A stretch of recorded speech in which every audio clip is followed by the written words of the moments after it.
La neige n'est pas une surface que nous sommes appelés à fouler souvent en nos contrées. Il n'empêche qu'en hiver, les conditions de route sont tout à fait différentes que pendant le reste de l'année, non seulement pour la nature modifiée du terrain, mais aussi pour les températures. C'est pourquoi les manufacturiers consacrent beaucoup de temps et d'argent au développement de pneumatiques spécifiques adaptés à ces conditions inférieures à 7 degrés. Pour mieux prendre conscience de l'importance de disposer de pneus adaptés à l'hiver, Fédéroto nous a conviés à participer à un comparatif pneus hiver, pneus été sur une base d'essai de la DAC allemand. Pour commencer, une petite explication s'impose.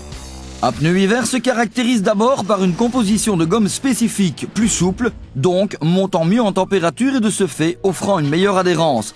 La bande de roulement se voit également incisée sous forme de lamelles qui brisent le film d'humidité, de glace ou de boue qui recouvre la route.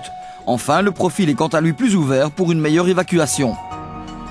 Passons maintenant à l'action pour vérifier ses avantages avec un premier atelier qui logiquement considère le démarrage, lequel se fait en légère côte. On perçoit très bien la différence entre les deux pneus, bien entendu. Avec un pneu été, il est également possible de démarrer sans trop patiner, mais c'est une question de dosage sur l'accélérateur et de toute façon, c'est beaucoup plus difficile d'atteindre une vitesse raisonnable avec les pneus été.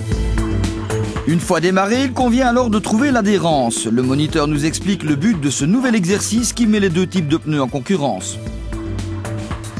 Le but, c'est d'aller voir dans un cercle ici, qui est moitié époxy, moitié asphalte, quelles sont les différences de limite pneu hiver, pneu été.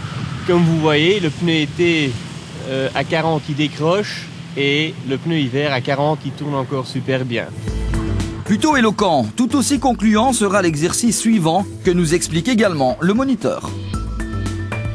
Alors, on démarre, première, deuxième, on stabilise 50 à l'heure et à hauteur des cônes, on écrase vraiment en freinage d'urgence. Et là, on attend que les deux voitures soient arrêtées. Après plusieurs passages à ce premier atelier de freinage, eh bien, la différence de distance est très claire. Certes, il n'y a pas beaucoup, il y a 7 ou 8 mètres, c'est en tout cas ce qu'on annonce. Ceci dit, 7 ou 8 mètres, ça représente tout de même 2 voitures.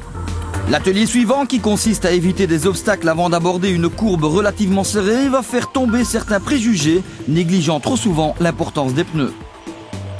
Même avec des SUV, un type de véhicule qui se vend énormément sur notre marché aujourd'hui, eh bien même avec un SUV et 4 roues motrices, eh bien il faut rester vigilant avec les pneus été. Le dernier comparatif, un évitement d'obstacles effectué à 50 km à l'heure, finit de nous convaincre. Il n'empêche qu'il est bon de nuancer ce constat. Comme nous venons de le voir sur ce dernier atelier, comme sur tous les autres auparavant, l'efficacité du pneu hiver est bien réelle par rapport à un pneu été. Ceci dit, il ne faut pas perdre de vue que cette adhérence a aussi des limites dans le cas d'un pneu hiver. Et si nous passons ici à 50 km à l'heure beaucoup plus facilement qu'avec un pneu été, il n'en sera certainement pas de même à 80 ou 90. Une réalité dont il faut certainement tenir compte.